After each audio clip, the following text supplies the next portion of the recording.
नमस्कार, मेरा नाम मयंक है और आप देख रहे हैं न्यूज़ वन टुडे। रशिया के प्रेसिडेंट व्लादिमीर पुतिन ने Indian prime minister Narendra Modi की तारीफ करते हुए कहा, उन्होंने कहा कि भारत के हितों के खिलाफ कोई भी फैसला दबाव से, मजबूरी से उनसे नहीं लिया जा सकता।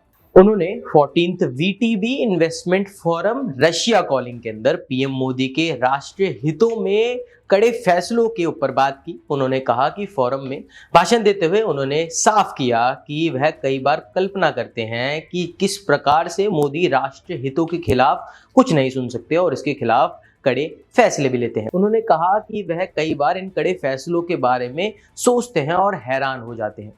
दोनों देशों के बीच में संबंध के ऊपर बात करते हुए पुतिन ने कहा कि दोनों देशों के बीच में संबंध काफी अच्छे हो रहे हैं और हर दिशाओं से इनका प्रोग्रेस और मजबूती बढ़ती जा रही है।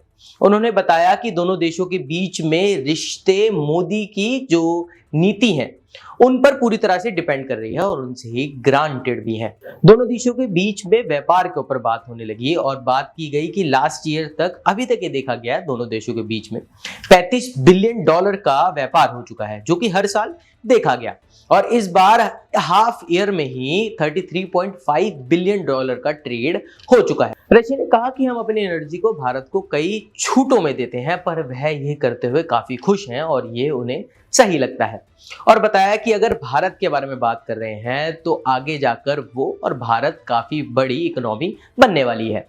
आज वर्ल्ड के अंदर इकोनॉमिक रैंक के अंदर भारत 3rd नंबर पर है और रशिया की बात की जाए तो वो 5th नंबर पर आगे जाकर दोनों ही देश बढ़ेंगे, ऐसा पुतिन ने कहा। पुतिन ने आगे जाके कहा कि United states, India, Japan, Russia world की 3 सबसे बड़ी अर्थव्यवस्थाओं में आते हैं और अगर चाइना के साथ $200 बिलियन का ट्रेड और व्यापार हो सकता है तो इंडिया के साथ क्यों नहीं।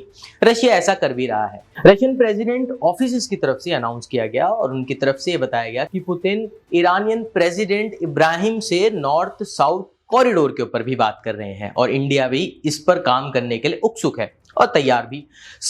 नॉर्थ साउथ कॉरिडोर के ऊपर डेवलपमेंट अगर होती है तो लॉजिस्टिक्स के अंदर भी काफी बड़ा बदलाव आएगा। रशियन प्रेसिडेंट ने फाइनेंशियल इंफ्रास्ट्रक्चर और उसके साथ साथ नेशनल करंट मैच्योरिटी और मैच्योर सेटलमेंट कवरेज पर भी ध्यान देने के लिए कहा।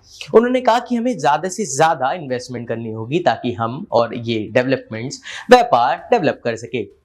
अब बात करते हैं अपनी दूसरी खबर की तरफ। आगे बढ़ते हुए दूसरी खबर सीधा देश की मिनिस्ट्री ऑफ एक्सटर्नल अफेयर्स से आ रही है, जहां पर एक सूची को पार्लियामेंट के अंदर दाखिल किया गया। बताया जा रहा है कि 2018 से अभी तक जो स्टूडेंट्स अब्रॉड पढ़ रहे हैं उनमें से 403 स्टूडेंट्स की मौत दर्ज की गई है।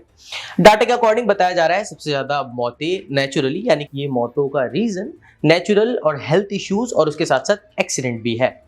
रिपोर्ट्स की बात करें तो रिपोर्ट्स में बताया जा रहा है कि सबसे ज्यादा मौतें कनाडा के अंदर गिनी गई हैं, जहां पर 91 स्टूडेंट्स अभी तक मरे दर्ज किए गए हैं। साथ ही साथ अगर हम बात करें तो देशों के अंदर नाम कई देशों का है, जैसे कि Russia, United states of America, United kingdom, Australia जैसे देश भी इसमें शामिल है। 2022 में MEA की डाटा की रिपोर्ट आती है, जहां पर बताया गया कि 1.54 मिलियन स्टूडेंट्स अब अब्रॉड में पढ़ रहे हैं अपनी हायर स्टडीज के लिए। MEA के स्पोक पर्सन ने बताया कि कनाडा में नंबर सबसे ज्यादा है मौतों का। और रिपोर्ट्स के बारे में हम बात कर रहे हैं तो हमें यह भी पता होना चाहिए कि कितनी तादाद कनाडा के अंदर स्टूडेंट्स की है इंडिया की तरफ से। कहा गया कि मुझे ये नहीं पता कि क्यों मैं गवर्नमेंट के सामने सूचियां रख रहा हूं और क्या इस पर काम किया जाना चाहिए या नहीं, क्योंकि कनाडा के अंदर मौतों की जांच और मौतों पर जांच होनी जरूरी है। कहीं ना कहीं उन्होंने कहा कि एजेंसी से भी वह जुड़े हुए हैं और इन पर बातें कर रहे हैं।